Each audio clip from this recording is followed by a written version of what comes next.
విదేశాల్లోని top యూనివర్సిటీల్లో ఉన్నత విద్యను అభ్యసించే అవకాశం పేద విద్యార్థులకు సైతం కల్పిస్తూ మరోవైపు సివిల్ సర్వీసు పరీక్షల్లో ఉత్తీర్ణత సాధించి అత్యున్నత స్థాయి విధానపరమైన నిర్ణయాల్లో భాగస్వామి కావాలన్న విద్యార్థి కళల సాకారానికి ఆర్థిక తోడ్పాటునందిస్తూ జగనన్న విదేశీ విద్యా దీవెన, జగనన్న సివిల్ సర్వీసెస్ ప్రోత్సాహకాలను సీఎం వైఎస్ జగన్ ఇవాళ అందించనున్నారు. విదేశాల్లో ఉన్నత విద్య అభ్యసిస్తున్న అర్హులైన 390 మంది విద్యార్థులకు 41.6 కోట్లను, సివిల్ సర్వీసెస్ ప్రిలిమినరీ పరీక్షలో ఉత్తీర్ణత సాధించిన 95 మంది, వారిలో తిరిగి మెయిన్స్ లో ఉత్తీర్ణత సాధించిన 11 మంది అభ్యర్థులకు ప్రోత్సాహకంగా 1,05,00,000ను, మొత్తం 42.6 కోట్లను ముఖ్యమంత్రి జగన్ తన క్యాంపు కార్యాలయం నుంచి బటన్ నొక్కి వారి ఖాతాల్లో నేరుగా జమ చేయనున్నారు. సివిల్ సర్వీసు పరీక్షలో ప్రిలిమినరీ పరీక్ష పాస్ అయిన విద్యార్థులకు 1,00,000 రూపాయల ప్రోత్సాహకం, మెయిన్స్ పరీక్షలో ఉత్తీర్ణులైతే అదనంగా మరో 50,000 ప్రోత్సాహకాన్ని రాష్ట్ర ప్రభుత్వం అందిస్తోంది. అలాగే SC, ST, BC, minority, EBC వర్గాల అభ్యర్థులు తమ లక్ష్యాన్ని చేరుకోవటానికి అవసరమైన శిక్షణతో పాటు వారు సొంతంగా ప్రిపేర్ అయ్యేందుకు ఆర్థికంగా తోడ్పాటునందిస్తోంది. అభ్యర్థులు ప్రిలిమినరీ, మెయిన్స్ పరీక్షలు పాస్ అయిన ప్రతిసారి రాష్ట్ర ప్రభుత్వం ఈ నగదు ప్రోత్సాహకం అందిస్తోంది. నిజానికి గత ప్రభుత్వంలో సివిల్ సర్వీసెస్ ప్రైవేటు కోచింగ్ సెంటర్లకు మేలు కలిగేలా అరకొరగా పథకాన్ని అమలు చేసింది. కానీ వైఎస్ జగన్ ప్రభుత్వం లంచాలకు, వివక్షకు తావు లేకుండా అర్హులైన ప్రతి అభ్యర్థికి లబ్ధి చేకూరుస్తూ నేరుగా వారి ఖాతాల్లో జమ చేస్తోంది.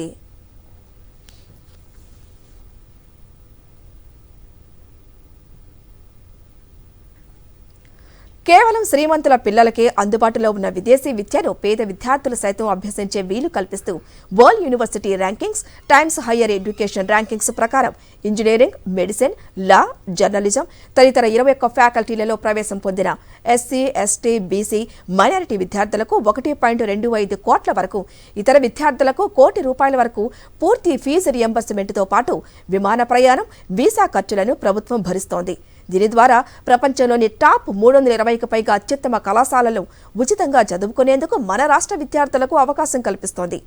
ఇక గడిచిన 10 నెలల్లో కేవలం జగనన్న విదేశీ విద్యా దీవెన కింద 408 మంది విద్యార్థులకు ప్రభుత్వం 107.08 కోట్ల రూపాయల ఆర్థిక సాయాన్ని అందించింది. మరింత సమాచారం మా ప్రతినిధి రవీందర్ అందిస్తారు. రవీందర్, చెప్పండి, మరి కాసేపట్లో జగనన్న విదేశీ విద్యా దీవెన నిధులు విడుదల చేయబోతున్నారు. మరి ఈ కార్యక్రమం ఏ విధంగా ఉండబోతోంది? ఎటువంటి అప్డేట్ ఉంది మీ దగ్గర? హరిత, మరికొద్దిసేపట్లోనే ఈ కార్యక్రమం ప్రారంభం కాబోతుంది.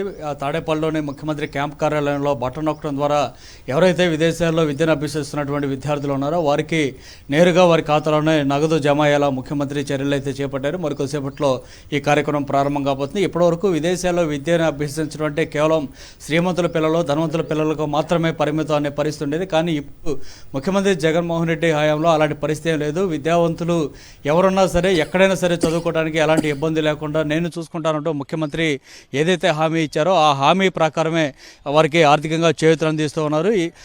ఫస్ట్ క్లాస్లో విద్యార్థి స్కూల్లో జాయిన్ అయినప్పటి నుంచి విదేశాల్లో ఉన్నత విద్యను అభ్యసించేంత వరకు కూడా ప్రభుత్వం వైపు నుంచి ప్రోత్సాహం ఉంటుందంటూ ముఖ్యమంత్రి మొదటి నుంచి కూడా చెప్తూనే ఉన్నారు. ఎందుకంటే విద్యారంగంలో విప్లవాత్మక మార్పులు తీసుకురావడం ద్వారా, వారిని విద్యావంతులను చేయడం ద్వారా కుటుంబ ఆర్థిక పరిస్థితుల్లో కానీ రాష్ట్ర పరిస్థితులు కూడా మారిపోయే విధంగా వారు విజ్ఞానవంతులు అవుతారంటూ ముఖ్యమంత్రి మొదటి నుంచి నమ్మారు. అదే అనుగుణంగా వ్యవహరిస్తున్న పరిస్థితి కనిపిస్తుంది. ఆ కార్యక్రమంలో భాగంగా ఈరోజు జగనన్న విదేశీ విద్యా దీవెన కార్యక్రమంలో భాగంగా విదేశాల్లో విద్యను అభ్యసిస్తున్నటువంటి దాదాపు 350 మంది, 390 మంది విద్యార్థులకు సంబంధించి 41,60,00,000 రూపాయల నగదును నేరుగా వారి ఖాతాలోనే వేయబోతున్నారు. ఇది కాకుండా అదనంగా సివిల్స్ సంబంధించి ఎవరైతే ప్రిలిమినరీలో పాస్ అయినటువంటి విద్యార్థులు ఉన్నారో 95 మంది ఉన్నారు. వారందరూ కూడా నేరుగా ₹1,00,000 చొప్పున నగదును అందజేయబోతున్నారు.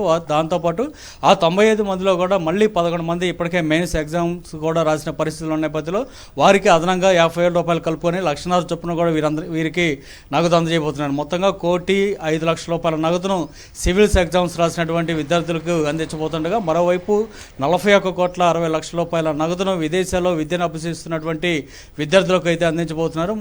ఈ కార్యక్రమం మరికొద్దిసేపట్లోనే ప్రారంభం కాబోతుంది. క్యాంప్ కార్యాలయంలో ఈ మేరకు అధికారులు పూర్తి స్థాయిలో ఏర్పాటు చేశారు. మనం ఒకసారి గత ప్రభుత్వంలో కనుక చూస్తే కేవలం 15 లక్షల రూపాయలు మాత్రమే విద్యార్థులకు అప్పట్లో వారు అందించడం జరిగింది. అది కూడా కేవలం తమ పార్టీకి సంబంధించినటువంటి విద్యార్థులు లేదంటే ఎవరైనా నాయకులు సిఫార్సు చేస్తే మాత్రమే విద్యార్థులకు మాత్రమే అందించారు. కానీ ఇప్పుడు అలాంటిది ఏం లేదు. జగన్మోహన్ రెడ్డి గవర్నమెంట్లో పూర్తి స్థాయిలో ఖచ్చితంగా విద్యను అభ్యసించేటువంటి విద్యార్థులు ఎవరైతే ఉన్నారో శాచురేషన్ పద్ధతిలో వారికి సంతృప్త స్థాయిలో మొత్తం ఆర్థికంగా అందించాలన్న లక్ష్యంతో కార్యక్రమాన్ని చేపట్టారు. ఏదేమైనా మరికొద్దిసేపట్లో కార్యక్రమం ప్రారంభం కాబోతుంది. హరిత, థ్యాంక్ యూ రవీందర్.